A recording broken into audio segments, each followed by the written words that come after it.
नमस्ते बच्चों। कल हमने कामायनी के कुछ पद पढ़े थे। फिर से उसका दोहराव कर लेते हैं कुछ चीज़ों का। देखिए, कामायनी छायावाद की रचना है और छायावाद आधुनिक काव्य का एक महत्वपूर्ण स्थल है जो 1918 से 1936 ईस्वी तक माना गया है। जब हम कामायनी को देखते हैं तो 1935 में लिखी गई है ये रचना। ये प्रकाशित हुई पहले इसका केवल एक चिंता सर्ग प्रकाशन में आया और फिर ये समूची कृति प्रकाशित हुई। कामायनी के जो सर्ग हैं 15 हैं संख्या में और मनोवैज्ञानिक दृष्टिकोण पर ये कृति का रचाव हुआ है। और इसके सर्गों को भी देखें तो ये जो 15 सर्ग हैं इनके नाम मनोभावों पर हैं, चाहे चिंता, आशा, श्रद्धा, लज्जा, काम, ईर्ष्या, ये जितने भी नाम रखे गए हैं, शीर्षक जो इन सर्गों के रखे गए हैं वो किसी ना किसी मनोभाव पर रखे गए हैं।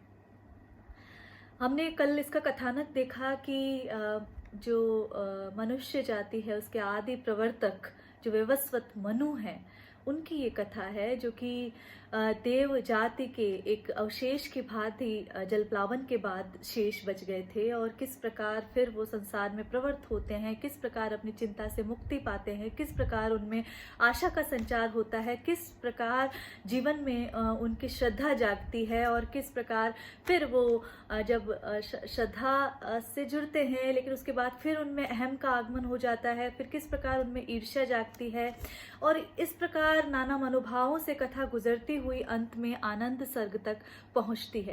तो ये सारी बातें हमने कल देखी, कथानक हम देख चुके हैं। चिंता सर्ग की बात अभी बता चुकी हूँ कि चिंता में मनु एक महामत्स्य के थपेड़े से किस प्रकार बचे थे और फिर किस प्रकार एक शिला से जो भीगे नैनों से वो प्रलय प्रवाह को देखते हैं और एक तरह से वहाँ पर फ्लैशबैक में चले जाते हैं और वहाँ अपनी जाति की क्या कमियां रही है, देव जाति की क्या कमियां रही हैं। देवत्व के गुणों से जरूर वो मंडित रहे हैं लेकिन उच्छृंखलता और कहाँ उनमें वो कमी आई उसको अब वो पुनरावलोकन करते हैं। ये सारी चीजें हमने कल देखी। हमने श्रद्धा सर्ग पढ़ा। देखिए, कामायनी में जो कल मैंने आपको दर्शन की पीठिका बताई, प्रतिभिजा दर्शन के बारे में बात की और उससे प्रकारांतर से हमने दुखवाद की बात की, क्षणिकवाद की बात की, हमने नियतिवाद की बात की। तो ये सारे वाद तो आते ही हैं, नियतिवाद आता है वहाँ पर। ये सारी बातें आप जब कामायनी को पढ़ते हैं तो दर्शन में पिरोई हुई कृति है लेकिन कहीं भी दर्शन इसके कथानक पर हावी नहीं हुआ है। ये इसके कथानक की एक सबसे बड़ी खूबी है जो मानी जाएगी। अन्यथा दर्शन बोझिल कर देता है काव्य को, लेकिन कामायनी आद्योपांत सरस रचना के रूप में आई है पाठकों के समक्ष, अध्येताओं के समक्ष और इसीलिए कामायनी जो है आज भी हिंदी साहित्य का सिरमौर है।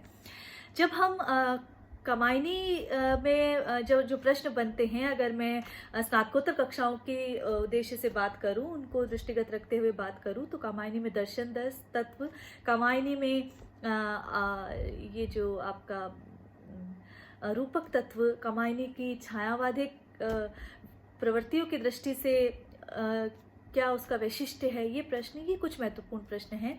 तो देखिए, छायावाद की कृति है तो छायावादी तत्व तो होंगे ही। उसमें भाषा में लाक्षणिकता है, प्रतीकात्मकता है, कोमलकांत पदावली है, साथ ही प्रकृति चित्रण जो है वो नाना रूपों से है, वहाँ उद्दीपन रूप में भी है, वहाँ रहस्यात्मकता आ जाती है। तो ये सारी चीजें जो हैं वो पग पग पर देख सकते हैं। चूंकि आप लोगों का आग्रह है इसके व्याख्यात्मक पक्ष पर बल देना था तो मैं इसके व्याख्यात्मक पक्ष को आपके समक्ष अधिक रख रही हूँ। जब आप दर्शन की बात हम कल कर चुके हैं लेकिन आपको इसके रूपक तत्व पर भी ध्यान देना चाहिए। 3 मुख्य पात्र हैं इसके, जिसमें मनु, श्रद्धा और ईड़ा। देखिए, मनु मानव मन का प्रतीक है जो कि चिंताग्रस्त भी रहता है, जो तमाम दुर्बलताओं का स्वामी है। तो मनु मानव मन की जो द्वैता की स्थिति है, द्वैत की जो स्थिति है उसका प्रतीक है। और श्रद्धा जो, जैसा कि हमने देखा कि वो हृदय का प्रतीक है, निश्चल हृदय का प्रतीक है, काम गोत्रजा है, काम की पुत्री है, काम की ओर प्रेरित करती है, इच्छा की ओर प्रेरित करती है, सर्ग इच्छा का है परिणाम। तो मनु के जीवन में भी जब श्रद्धा का आगमन होता है तो वो फिर से वास्तविक मनुष्य बनते हैं, ये बताया। लेकिन जैसे कि हमने बताया कि मनु जो है मानवीय गुणों, उसकी सबलताओं और दुर्बलताओं दोनों से युक्त मनुष्य हैं। इसलिए जैसे ही जब वो गर्भिणी श्रद्धा को देखते हैं और वो देखते हैं कि श्रद्धा किस प्रकार एक आगंतुक जो बच्चा है उसके लिए जो स्नेह का प्रदर्शन कर रही है, तो उनके मन में एक ईर्ष्या का जो भाव आ जाता है, वो भी एक मानवीय दृष्टिकोण के तहत ही है। लेकिन फिर से श्रद्धा का आगमन होता है और श्रद्धा उन्हें चिंता से लेकर आनंद की यात्रा करवाती है, और इसकी आनंद ही मनुष्य जीवन का उद्देश्य है। जैसे कि हमने कल भी देखा, जब हमने दर्शन पढ़ा, तो आत्मा का मूल स्वभाव जो है वो आनंद की प्राप्ति है। तो इसी आनंद को मनु जो है श्रद्धा के माध्यम से प्राप्त करते हैं। ईड़ा भी एक महत्वपूर्ण चरित्र है, और ईड़ा बुद्धि का प्रतीक है। जब हम लोक में उतरते हैं, जो समझ है, जो तर्क है, जो बुद्धि है, वहाँ ईड़ा को लेकर आए हैं कथानक में, और ईड़ा बुद्धि तत्व का प्रतीक है। देखिए, केवल बुद्धि, अतिशय बुद्धि का जो भार है, वो किसी भी जीवन के लिए, किसी भी संसार के लिए वहाँ पर उसे ठीक नहीं माना जा सकता, उसे उपयोगी नहीं माना जा सकता। इसलिए प्रसाद भी बार बार, जो हमने समरसता के अधिकार की बात की, तो तर्कमयी वह प्रेममयी, श्रद्धा के लिए प्रेममयी। तो इन दोनों तर्क और बुद्धि के संयोजन से ही मानव सभ्यता जो है वो चरम तक पहुंच सकती है। अगर इन दोनों में से किसी एक का भी अवकाश रहे, एक की भी रिक्तता रहे, तो उसका जो अभ्युदय है, उसका जो विकास है, वो संभव नहीं है। बार बार प्रसाद कामायनी के माध्यम से यही संदेश देते हैं। तो 3 प्रमुख पात्र हैं। रूपक तत्व, जैसा कि हमने देखा कि किस प्रकार मनु मानव मन का प्रतीक है, श्रद्धा हृदय के निश्चल कोमल भावों का प्रतीक है, और कामना का प्रतीक है, निश्चल इच्छा का प्रतीक है, और ईड़ा बुद्धि का प्रतीक है। तो हृदय के कोमल पक्ष और बुद्धि के सामंजस्य से ही मनु जो है, मनुष्य जो है, वो आनंद तक की यात्रा कर सकता है। यह कामायनी का एक महद उद्देश्य है, जो प्रसाद यहाँ पर इस महाकाव्य के माध्यम से समूची मानव जाति को देना चाहते थे। हमने देखा कि प्रसाद ने उपन्यासों और कहानियों की रचना की है, बहुत महत्वपूर्ण कहानियां हैं, और स्कंदगुप्त, चंद्रगुप्त जैसे नाटक, महत्वपूर्ण नाटक लेके आते हैं। वहां पर भी वे बड़े ही सुदृढ़ किरदारों को रचते हैं, स्त्री पात्रों को रचते हैं, और उनके माध्यम से महनीय संदेश देते हैं। तो किसी भी कवि का ये महत्वपूर्ण भूमिका होती है, किसी भी रचनाकार की ये भूमिका होती है कि वो अपने समय से संवाद करे, अपने समय के लिए, अपने समाज के लिए कुछ ऐसी बातें छोड़ जाए जिन पर चलकर वो उस समाज को एक नवीन दिशा प्रदान कर सकता है। तो प्रसाद ने भी ये महत्तर उद्देश्य, महत्तर भार अपने कंधों पर लिया और उसकी पूर्ति करने की चेष्टा की है। कामायनी का जो तीसरा सर्ग है, श्रद्धा सर्ग, उसी में हम आगे की जो व्याख्या है उसका पढ़ेंगे हम। देखिए, कल हमने जो देखा था उसमें श्रद्धा का वार्तालाप चल रहा था। श्रद्धा मनु के समीप पहुंची है और वो औत्सुक्य से उन्हें देखती है कि इस निर्जन में कौन आखिर ये चिंताग्रस्त मनुष्य बैठा है, लेकिन ये जीवन का सुलझा हुआ रहस्य मुझे जान पड़ता है। ये सारी बातें हमने देखी थी। और फिर जब मनु श्रद्धा को अपना परिचय देते हैं या अपने बारे में बताते हैं, तो वो कहते हैं कि नवधरणी बीज जान लिया है मैंने कि जीवन कितना निरुपाय है, और मैं किसी उद्भ्रांत उल्का पिंड की भांति निरुद्देश्य भटक रहा हूं। तो मनु जो है पूरी तरह अवसादग्रस्त, चिंताग्रस्त दिखाए गए हैं, और श्रद्धा का ये प्रयास रहा है, ये उत्कंठा रही है, ये उसकी इच्छा रही है कि वो उन्हें फिर से जीवन की ओर प्रवृत्त करे, क्योंकि इस तरह से चिंता से व्याकुल होकर कर्म से निस्तेज हो जाना मनुष्य का उद्देश्य नहीं है, मनुष्य जीवन का उद्देश्य नहीं है। श्रद्धा के माध्यम से प्रसाद यही महनीय संदेश मानव जाति को देने का प्रयास कर रहे हैं। यहाँ पर हम कल तक पढ़ रहे थे कि मनु जो अंतिम पद है उसमें पूछते हैं कि तुम कौन हो, यहाँ पर कैसे आई हो, ऐसी बात वो पूछते हैं। कौन हो तुम, वसंत के दूत, विरस पतझड़ में सुकुमार, इस तरह जब वो पूछते हैं। तो यहाँ मनु, श्रद्धा यहाँ कहती है, लगा कहने आगंतुक व्यक्ति मिटाता उत्कंठा विशेष।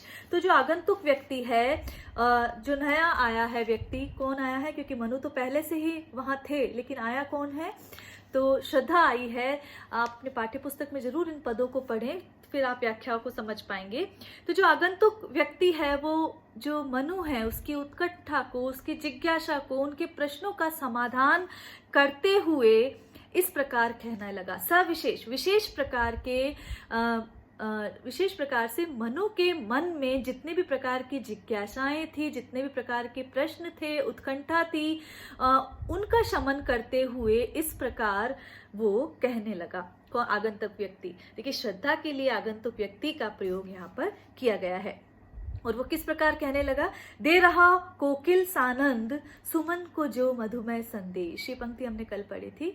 जैसे कि कोई कोकिल जो है, कोई कोयल जो है, किसी पुष्प को वसंत के आगमय का मधुरमय माधुर्य से परिपूर्ण कोई संदेश वहां पर दे रही हो, उसी प्रकार जो आगंतुक व्यक्ति है वो कोयल की भांति उस सुमन को, किसको? मनु को वसंत के आगमन का संदेश जिस प्रकार दिया, उसी मधुर भावों से अपनी बात वो कहती है। तो यहाँ पर वसंत से तुलना करना और कोयल से तुलना करना, कोयल, इसका तात्पर्य ये है कि जो श्रद्धा की एक तो वाणी है वो इतनी कोमल है, इतने माधुर्य भावों से व्यंजित है कि वो किसी के भी हृदय में उत्साह और उमंग का समावेश कर सकती है। और मधुमेह संदेश दिया है तो कहीं ना कहीं मनु के मन में भी वो माधुर्य का भाव, कोई राग वहां पर उत्पन्न करने का सामर्थ्य रख रही है। इसलिए कवि ने इन उपमाओं से, ऐसी उपमाओं को श्रद्धा और मनु के लिए चुना है। आगे श्रद्धा अपना परिचय दे रही है। भरा था मन में नव उत्साह, मैं नवयौवना थी और नवीन उत्साह से लबरेज थी। सीख लूं ललित कला का ज्ञान, इधर रहे गंधर्वों के देश, पिता की हूँ प्यारी संतान। तो मेरे मन में, चूंकि मैं नवयौवना थी और गंधर्वों के देश की मैं निवासिनी हूँ, कन्या हूँ, और वहां पर रहकर मेरे मन में नित्य नवीन ललित कलाओं को सीखने का, जो 5 प्रकार की ललित कलाएं हैं उनको सीखने का जो ज्ञान है, जो चित्रकला है, जो संगीत कला है, जो वास्तुकला है, इन सबको सीखने का ज्ञान जो है मेरे मन में भरा हुआ था। और मैं गंधर्व देश की कन्या हूँ और अपने पिता की मैं लाडली पुत्री हूँ, संतान हूँ। ऐसा कहकर श्रद्धा मनु को अपना ये परिचय देती है कि मैं गंधर्व देश की कन्या हूँ। घूमने का मेरा अभ्यास बढ़ा था, मुक्त व्योम तल नित्य, कुतूहल खोज रहा था व्यस्त, हृदय सत्ता का सुंदर सत्य।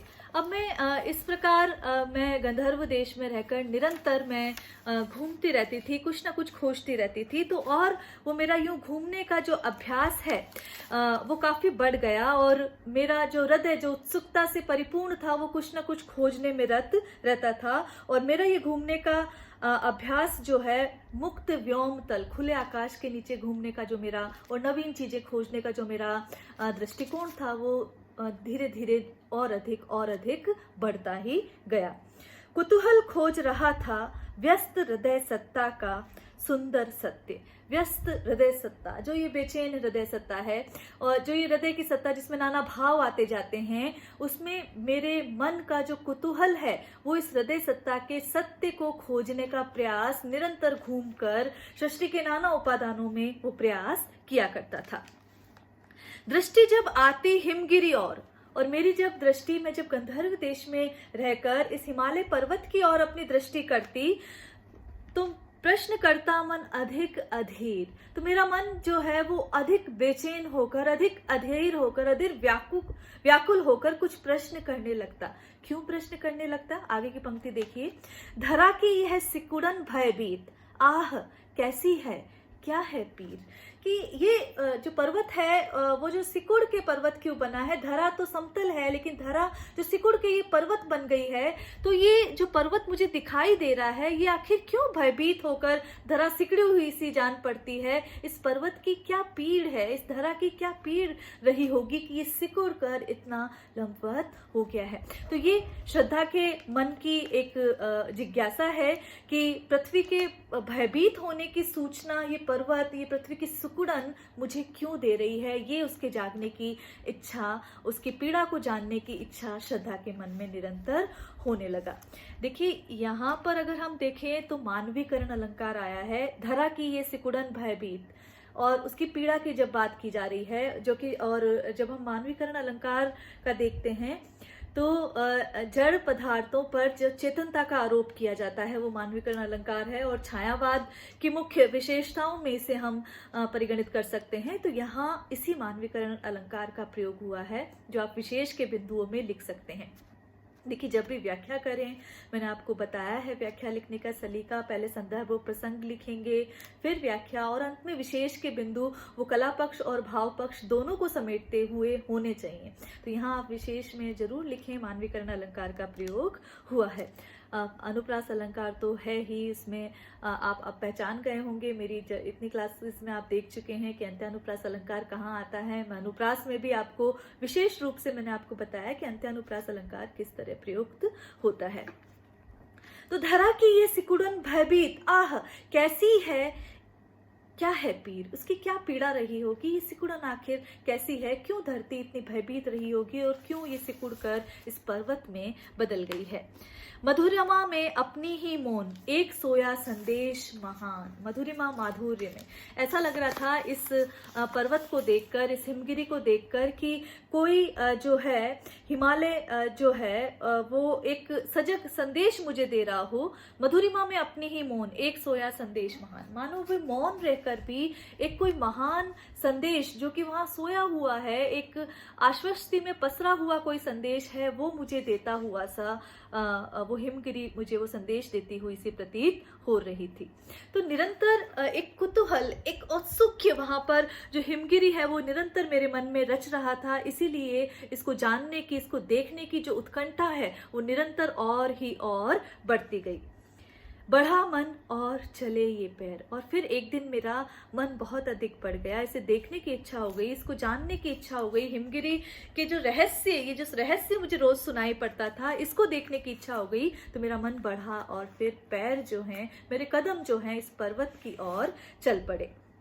शैल मालाओं का श्रृंगार, और फिर मैंने क्या देखा कि ये जो हिमालय पर्वत है, इस पर नाना जो विभिन्न पर्वत मालिकाएं का श्रृंगार, पूरा विहंगम दृश्य मुझे देखने को मिला।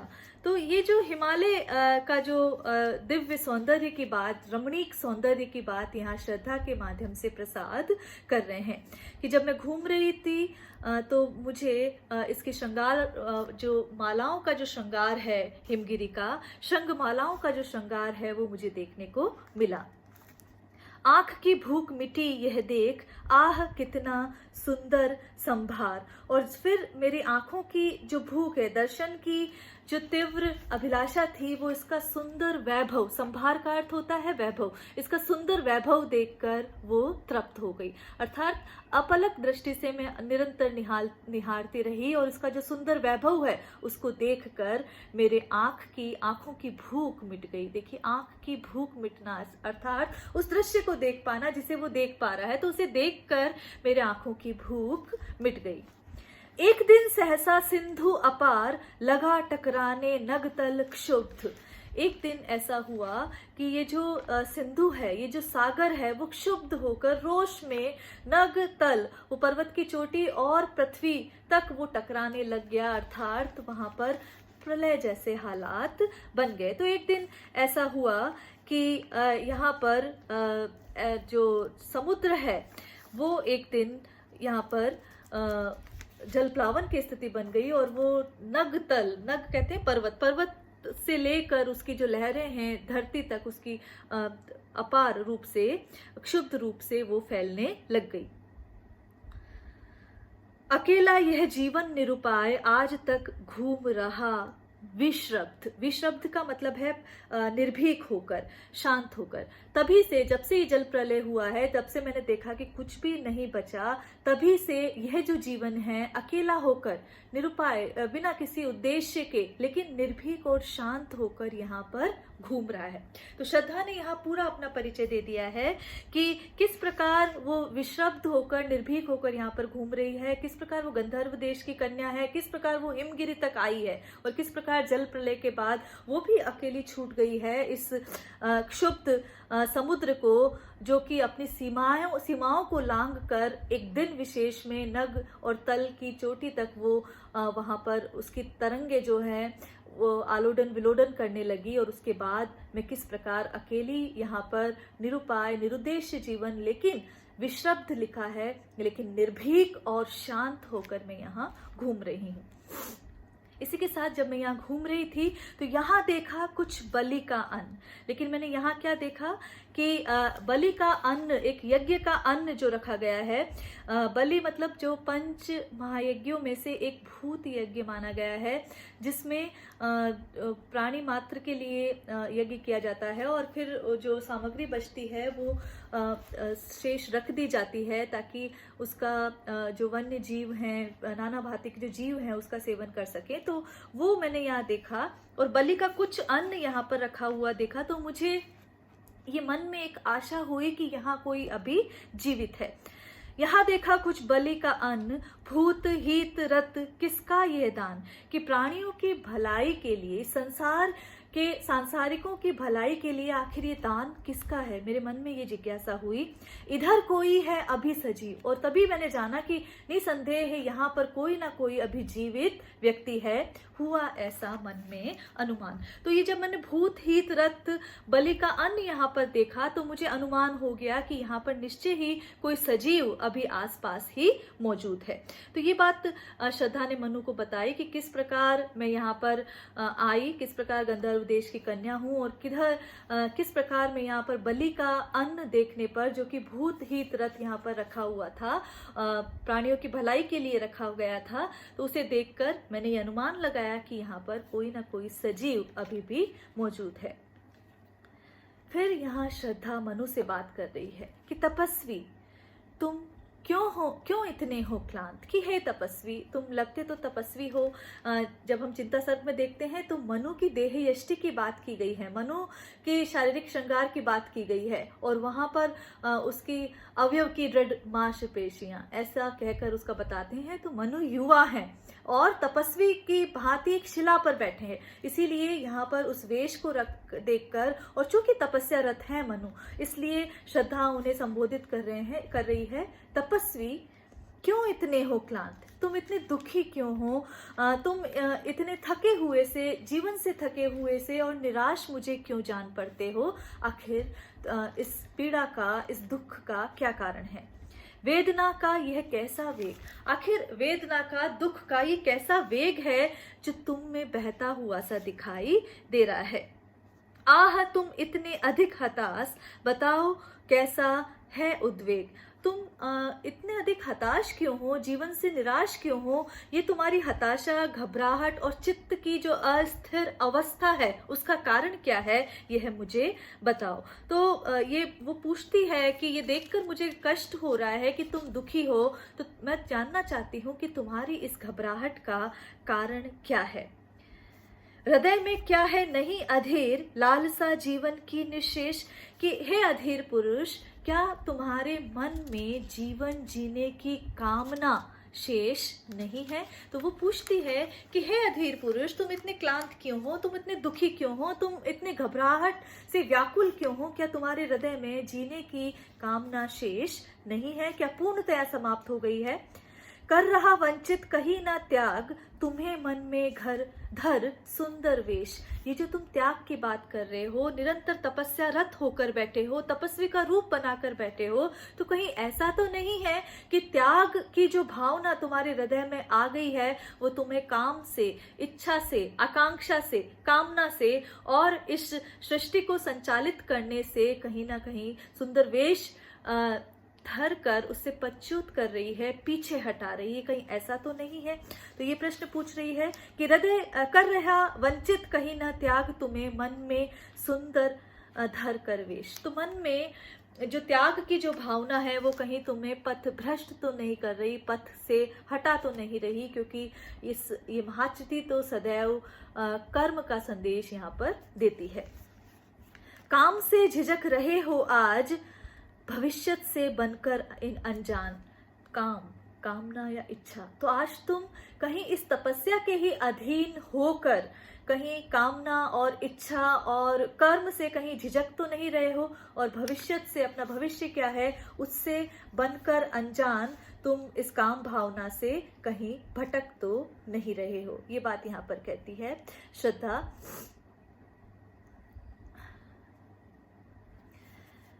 दुख के डर से तुम अज्ञात जटिलताओं का कर अनुमान, कि दुख के डर से तुम अज्ञात हो और आने वाली जटिलताओं का अनुमान करके कहीं काम से झिझक तो नहीं रहे हो और भविष्य से तुम अनजान तो नहीं बन रहे हो। तो ये यहाँ पर बात कह रही है कि भविष्य से अपरिचित अज्ञान हो तुम, इसीलिए तुम काम से झिझक रहे हो। ये यहाँ पर श्रद्धा कहना चाह रही है। देखिए, जब हम त्याग से वंचित की बात कहते हैं तो यहाँ पर भी मानवीकरण अलंकार का प्रयोग हुआ है, और काम यहाँ देखिए वासना का प्रतीक नहीं है, इसीलिए मैंने इस शब्द का अर्थ यहाँ पर इच्छा और कामना दिया है।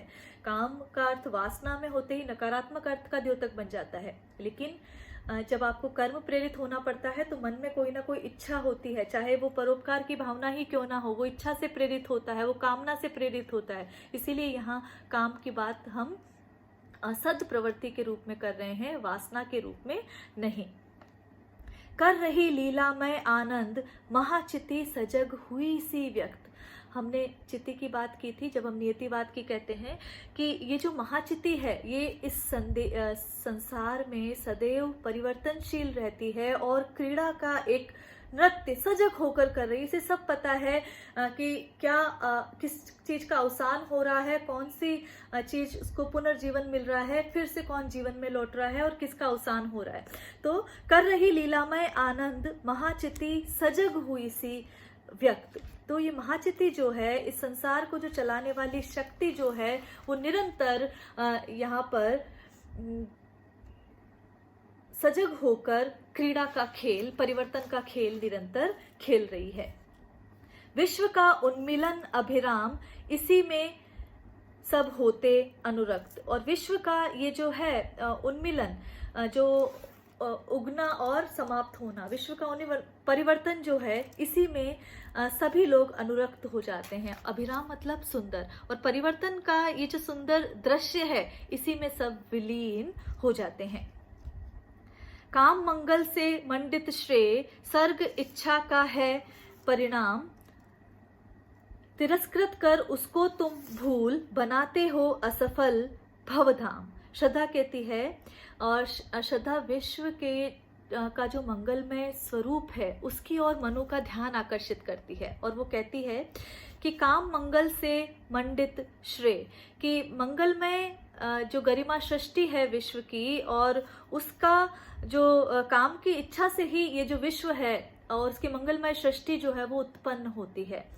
सर्ग इच्छा का है परिणाम, और ये जो सारी चीज है, सर्ग मतलब सृष्टि, और ये जो काम की जो इच्छा है वो सृष्टि की ही इच्छा का परिणाम है।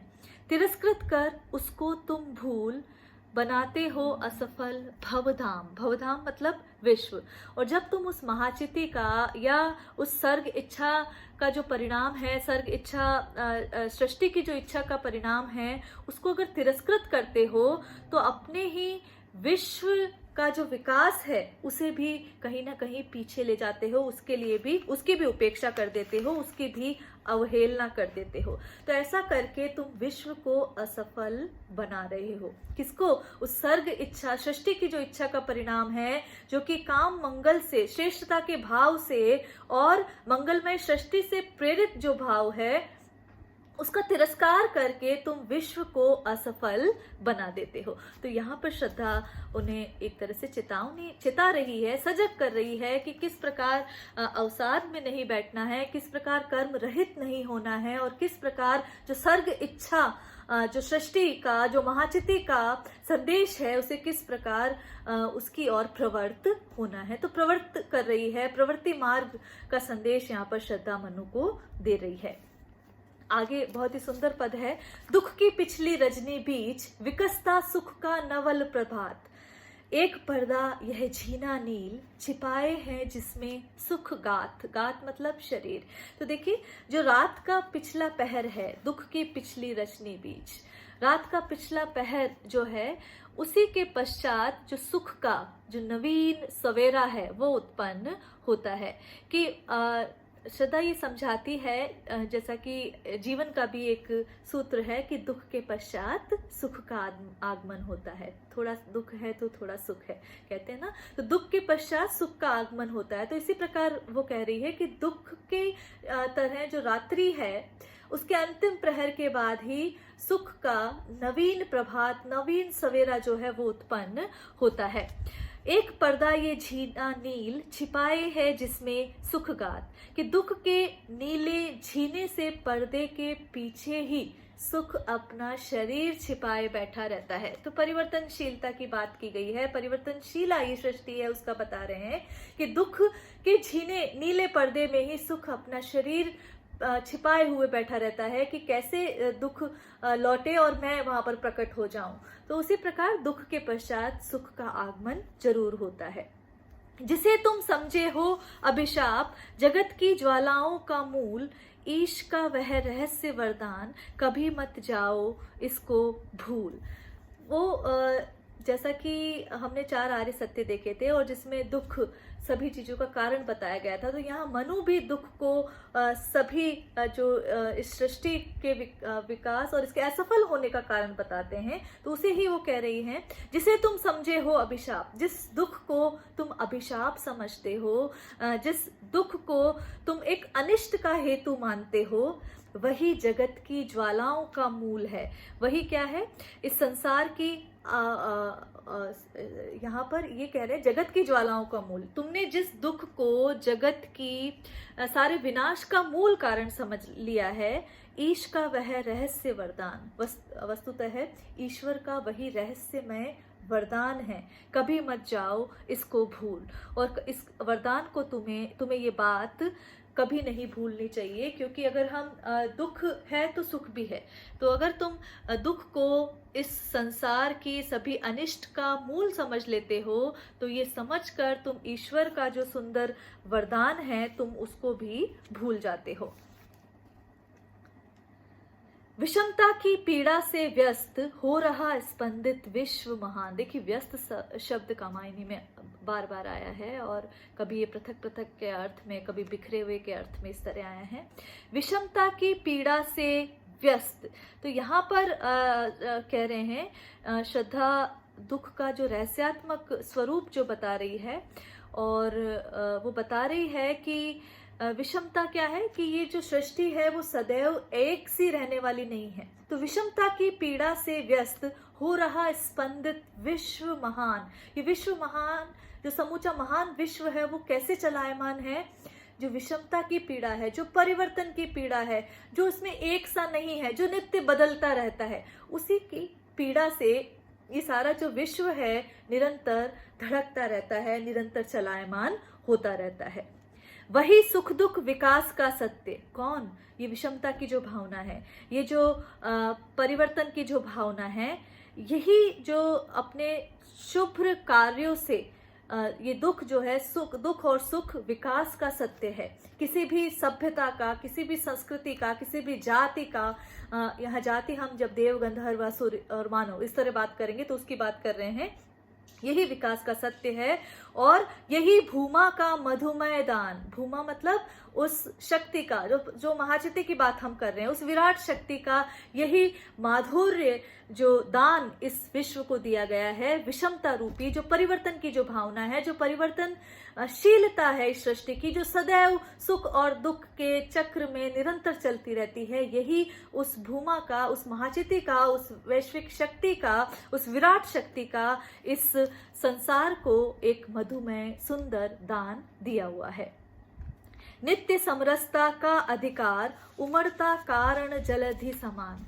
नित्य समरसता का अधिकार, तो और जो विषमता के बाद क्या होगी? समरसता। तो समरसता की प्राप्ति के लिए ही और उसी के कारणों को ढूंढने के लिए ही लहरों, जिस प्रकार सागर में लहरें उमड़ती है, ये समरसता का अधिकार भी निरंतर उमड़ता रहता है। क्यों उमड़ता रहता है? क्योंकि मनुष्य जो है अपने तुच्छ मोहों को त्याग नहीं सकता, ठीक है, और उसी लिए उसे विषमता दिखाई देती है और फिर उस विषमता का कारण, विषमता के कारण के रूप में समरसता का जो प्रवाह है, अधिकार जो है, वो समुद्र में उमड़ता रहता है। व्यथा से नीली लहरों बीच, अब इस विषमता से और समरसता के कारण से इस समुद्र में व्यथा की नीली लहरें उमड़ती घुमड़ती रहती हैं, और उनके बीच बीच बिखरते सुख मणिगण द्युतिमान, और उसके बीच में सुख की जो मणियां हैं वो चमकती रहती हैं। अर्थात इस विषमता की, पीड़ा की जो लहरें हैं, उनके बीच ही सुख की मणियां भी चमकती हुई यहाँ पर दिखाई देती है। क्या मतलब है यहाँ पर कि समरसता की प्राप्ति के अभाव में विषमता भोगनी पड़ती है। इसीलिए जो प्रत्येक मनुष्य जो है उसको समरस होना चाहिए। समाज में, संस्कृति में या प्रकृति पुरुष की बात करें तो समरसता के अभाव में ये जो सृष्टि है विषमता की पीड़ा भोगती रहती है, लेकिन इसी की नीली लहरों के बीच ही सुख के जो मणि हैं, मणियां जो हैं वो भी चमकती रहती है। यहाँ पर आप रूपक अलंकार का प्रयोग देख सकते हैं। अंत्यानुप्रास अलंकार तो आया ही है और मानवीकरण अलंकार का प्रयोग किया गया है। लगे कहने मनु सहित विषाद, ये श्रद्धा यहाँ पर बात कर रही है, उन्हें कर्म का संदेश दे रही है, उन्हें जीवन की ओर प्रवृत्त कर रही है। इसके बाद जब श्रद्धा की ये बात सुनते हैं, उसके बाद मनु कहते हैं लगे कहने मनु सहित विषाद, मनु दुख के साथ कहने लग रहे हैं। क्या कह रहे हैं? मधुर मारुत से ये उच्छ्वास, मधुर मारुत, मारुत मतलब हवा, मधुर मतलब आनंददायक हवा, कि तुम्हारी ये जो बातें हैं, तुम्हारी ये जो सांस है, तुम्हारे ये जो प्रेरणा देने वाले भाव जो हैं वो कैसे हैं? आनंदमय पवन की भांति मुझे बहुत सुखकर प्रतीत हो रहे हैं। देखिए, मधुर मारुत रूपक अलंकार उच्छ्वास की जब बात कर रहे हैं, इसमें ये श्लिष्ट पद है जो सांस की भी बात कर रहा है और प्रेरणा देने वाले संदेश की भी बात कर रहा है, तो श्लिष्ट पद है। अधिक उत्साह तरंग आबाद उठाते मानस में सविलास, तो ये जो तुम्हारे ये जो भाव हैं जो तुम मुझे दे रहे हो, ये जो श्रद्धा के जो भाव हैं, जो वचन हैं, जो बातें हैं, वो मेरे मन में, मानस मतलब मेरे हृदय में भी, और सरोवर, मेरे हृदय में भी, मेरे हृदय रूपी सरोवर में भी उसी प्रकार तरंगे उठ रही हैं जिस प्रकार किसी पवन के झोंके से सरोवर में तरंगे उठती है। उसी प्रकार ये मधुर वचन सुनकर मेरे हृदय में भी किसकी तरंगे? उल्लास की तरंगे, उत्साह की तरंगे निरंतर उठ रही है। सविलास, विलास पूर्वक उठ रही है, बैठ रही है, उसी प्रकार तरंगे मेरे हृदय में भी चलायमान हो रही है। देखिए, मानस भी श्लिष्ट पद है जिसका एक अर्थ मन या हृदय है और दूसरा अर्थ सरोवर, तो श्लेष आया है। किंतु जीवन कितना निरुपाय, लेकिन ये जीवन जो है वो किस प्रकार निरुपाय है, उद्देश्यहीन है, असहाय है। लिया है देख नहीं संदेह, मैंने ये अच्छे भले से जान लिया है कि किस प्रकार दुख जो है जीवन का मूल है और जीवन किस प्रकार निरुपाय, बिना किसी उपाय के भटकता रहता है, कितना अधीन है, ये मैंने जान लिया है और इसमें मुझे कोई भी संदेह नहीं है। निराशा है जिसका परिणाम सफलता का यह कल्पित गेय, कि इस जीवन का परिणाम सिर्फ और सिर्फ निराशा ही है जिसे हम कल्पना का घर मानकर बैठे रहते हैं। ये जीवन केवल और केवल निराशा का ही परिणाम है। तो ये बात यहाँ पर मनु कह रहे हैं श्रद्धा को कि ये जो निराशा का भाव है यही, और दुख जो है वही एकमात्र इसका हेतु है, और इसका सफलता का जो हम कल्पित गेह मानकर जीवन को घर मानकर बैठ जाते हैं कि जीवन जो है सफलता का काल्पनिक घर है, ये जो मानकर बैठ जाते हैं, वस्तुतः सफलता जैसा कुछ नहीं है। यहाँ अंततो गत्वा केवल और केवल क्या मिलती है? निराशा ही हाथ लगती है। तो ये बात कह रहे हैं। कहा आगंतुक ने सस्नेह, अरे तुम इतने हुए अधीर। तो यहाँ आगंतुक जो श्रद्धा है वो फिर से प्रेरणा प्रेरणात्मक वचन यहाँ पर मनु को कह रही है कि अरे तुम इतने हुए अधीर कि तुम इतने अधिक बेचैन हो गए हो, इतने अधिक अधीर दिखाई दे रहे हो, ये मुझे समझ नहीं आ रहा। ऐसा प्रतीत होता है कि तुम तो सफलता से पूर्णतः निराश हो गए हो कि कभी तुम सफल हो भी नहीं पाओगे। हार बैठे जीवन का दाव, जीतते मरकर जिसको वीर। तुम उस जीवन के दाव को, उस पक्ष को हार बैठे हो जिसे जो वीर पुरुष होता है वो तो मर कर भी प्राप्त कर लेता है। तो यहाँ पर उसके पूर्णतः निराश होने की बात करने की बात श्रद्धा कह रही है, और उस भाव की बात कह रही है जिसे परिश्रमी तो अंततः जिसे येन केन प्रकार प्राप्त करना ही चाहते हैं, उस भाव को मनु कहीं ना कहीं विस्मृत कर बैठे हैं। इस बात को श्रद्धा कह रही है। तो कवि ने श्रद्धा के प्रेरणा परक वचनों से मनु को फिर से जीवन की ओर प्रवृत्त करने का प्रयास यहाँ पर किया है। तो ये बात है। और हम जब देखते हैं इस पद में हार बैठे जीवन का दाव, तो मुहावरे का प्रयोग यहाँ पर किया गया है। तप नहीं केवल जीवन सत्य, करुण ये क्षणिक दीन अवसाद। मनु जो सदैव तपस्या में रत रहने वाले हैं, उन्हें देखकर श्रद्धा कह रही है कि केवल और केवल तपस्या या ये तपस्वी जीवन ही सत्य नहीं है। करुण ये क्षणिक दीन अवसाद, जो दीनता से भरी हुई तुम्हारी क्षणिक उदासीनता है वो भी बहुत करुण है, ये भी सत्य नहीं है। तुम जीवन से निराश होकर यदि केवल तप में लीन रहते हो, उसे ही जीवन का सत्य मानते हो, तो ये भी श्रेष्ठ नहीं है। तरल आकांक्षा से है भरा, सो रहा आशा का आह्लाद। जो तरल आकांक्षा है, जो उन्नति की अभिलाषा है, जो विकास की इच्छा है, उसी से भरा हुआ ये जो संपूर्ण जगत जो है वो उसमें सो रहा है। तो यहाँ पर श्रद्धा ये कह रही है कि तुम्हारा जो हृदय है और जिसमें उदासीनता अनवरत छाई हुई है, इससे दूर होना चाहिए और इसमें प्रसन्नता आनी चाहिए, जो कि नाना प्रकार की उन्नति की अभिलाषाओं से भरी हुई होनी चाहिए। तरल आकांक्षा से है भरा, सो रहा आशा का आह्लाद। तो तुम्हारा हृदय इतने अधिक करुणा और दीनता से युक्त है कि आशा के कारण जो उत्पन्न होने वाला जो भाव है, वो प्रसन्नता जो है, जो सो रहा आशा का आह्लाद, वो कहीं सो रहा है और करुण और अवसाद और दीनता की भावना ही प्रमुख रूप से हो गई है। आशा जो है कहीं सुषुप्त अवस्था में पेट कर गई है।